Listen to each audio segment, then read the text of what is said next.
Sa isang palikuran sa Cebu, may nahulikam na umiiyak. Sino siya at ano ang mensaheng gusto niyang iparating?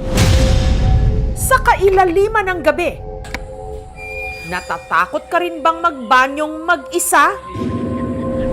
Paano kung sa inyong palikuran, meron kang hindi maipaliwanag na karanasan?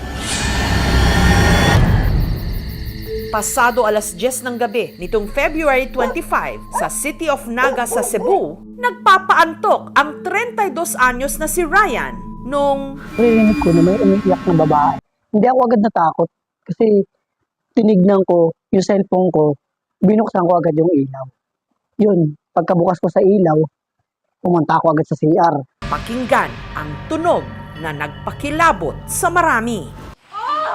Uy, naunsa ka man, day? Naglusay ka man, day? Saman? Naglusay ka man dyan sa loob, day? Sabihin mo lang. Kay, masunod ako. Mas lalo raw Day? tumindig ang kanyang balahibo nung ang nakasaradong pintuan ng banyo Guys. Guys,